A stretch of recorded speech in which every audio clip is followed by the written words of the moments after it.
Now, the political dramedy in Kano has taken a new twist as the Federal High Court in Kano, presided over by Justice A.M. Lehman, just stopped the suspension of Abdullahi Ganduje as national chairman of the All Progressives Congress by his ward executives. The court also restrained all the respondents and their agents from implementing the decisions reached at the executive meeting of the APC held at Ganduje ward of Dawakin Tofa local government area on April 15, 2024, pending the determination and hearing of his substantive application for the enforcement of his fundamental rights. The judge also asked the parties to maintain status quo before the purported emergency meeting of the alleged executive members of the APC ward. The case has been fixed for April 30th for hearing. Well, in the meantime, the All Progressives Congress had earlier stated that it would not recognize the court order which suspended Ganduje as national chairman of the party on the basis that those behind it were not recognized members of the party. For an update on this unfolding crisis, we are now being joined by Felix Morka, who is the National Publicity Secretary of the All Progressives Congress.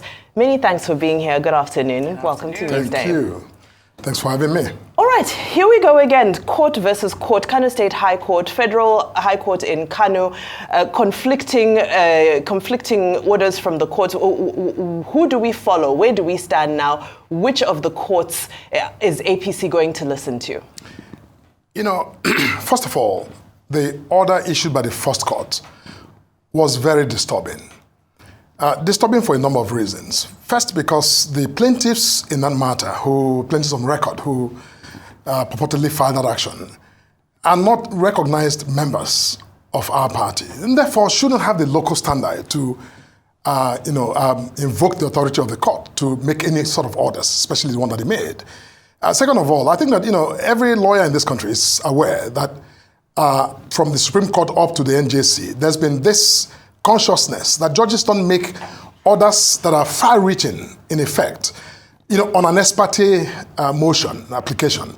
And that when you see the nature of the case and that it's likely to cause the defendant substantial exposure to, ridicule or injustice, that you put that defendant on notice within the context of even that ex parte application so that the justice of the matter can be met. But this judge, in that case, that basically upheld the suspension, the illegal suspension, I must say, of a national chairman, did so on an ex parte application, which, shouldn't really be. But being a lawyer, I have a lot of respect for the court, so I won't say much. But be that as it may, as I speak, that order of the Kano State High Court, purportedly, affirming the suspension of a national chairman, has not been served on the party, has not been served on the national chairman. So, this conversation and every other conversation has been had. It's really been based on, media reports, not because the legal process itself has been served. In other words, we do not have legal notice of that order. So the question of how we react to it, whether we respect it or not, I think is actually mute at this point. It's not, a live question because we're yet to be served with that order. But, in the meantime, this Federal High Court has issued now, a prohibition, an order restraining those, impersonators who are the plaintiffs in the other matter from, and every other authority concerned, including the party, from, recognizing or enforcing the terms of that suspension.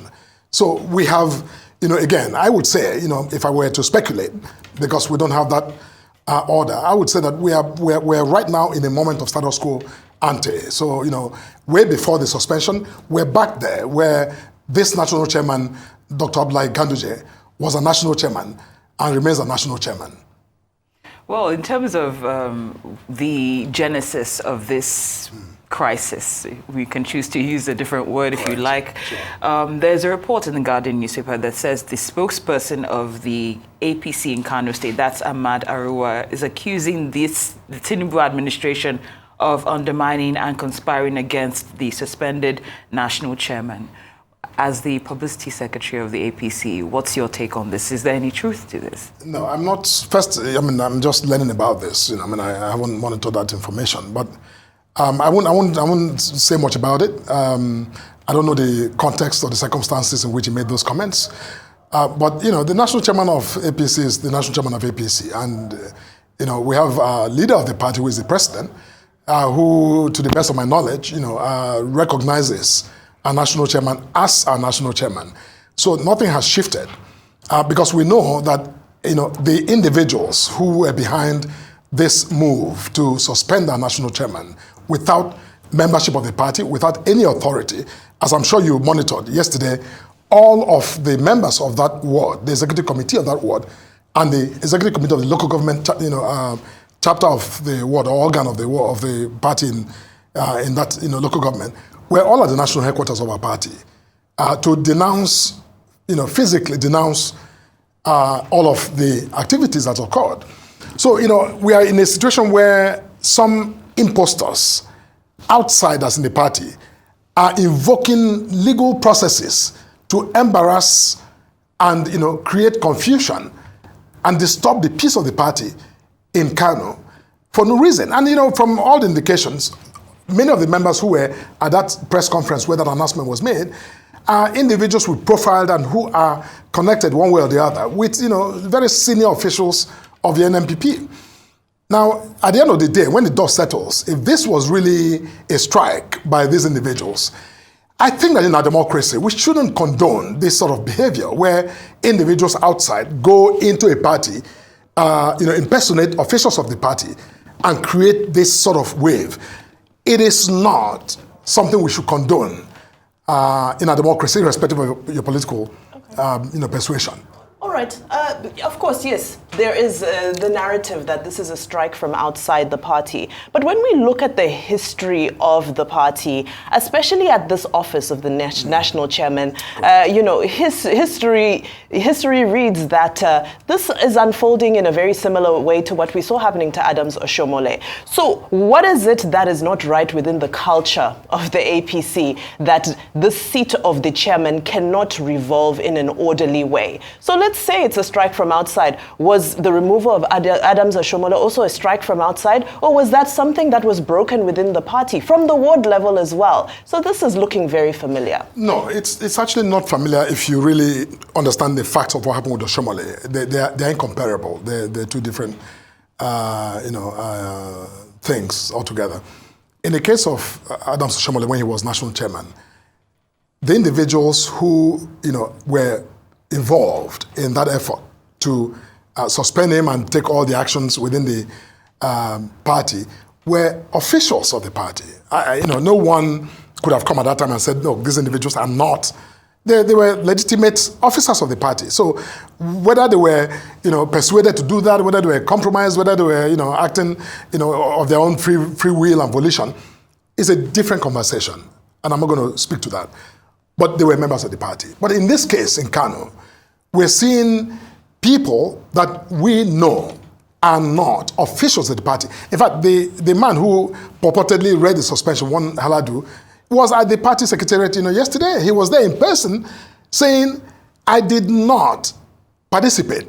I did not authorize any lawyers to sue or go to court to bring this action against the national chairman. So where the person that is fully disclosed by identity is the individual saying, I did not, then who the hell is the individual who went to court? So I think that's the question. So that's the difference here, that we have, pure imposters going to court and first announcing the suspension and then going to court to, attempt to affirm that announcement, that illegal criminal act, announcing the suspension of a national chairman. But then, I did a statement where I simply said, look, this was a criminal act. And a criminal act should have no effect whatsoever when it comes to any assessment of whether or not there's any legal, challenge to the position of our national chairman. So, I just want to make sure that is clear, that these individuals are not authorized, therefore they were not acting for and on behalf of the ward. Therefore, whatever they have done is really a nullity. And that's why this court now, the Federal High Court, is saying, hey, because the Federal High Court has been briefed of, has received filings showing that these individuals who went to court and who were behind this were not, in fact, members of the party. So it's in a prima facie evidence of, some issues to be resolved with respect to the identity of these persons. That's why it's issued this order. So, I think as of now, based on this order, I will leave it to the lawyers to argue. But, we, as far as we're concerned, we're standing by this subsequent order. It's not the latest in time. And I, as a lawyer, usually I would defer to the more recent decision of the court. Are there other efforts that are being made to remedy the situation besides the legal approach that you've just let us know about? That's a good question. We've taken the time yesterday when these individuals were at the headquarters to really, sit with them and figure out whether there's any issue, any endemic issues that we are not aware of, that we need to be aware of. But there's really nothing. Ganduje Ward, I'm sure that before this, incident, many Nigerians didn't know about Ganduje Ward. That even the man, Ganduje, who is our national chairman, shares a name with his ward. People didn't know that.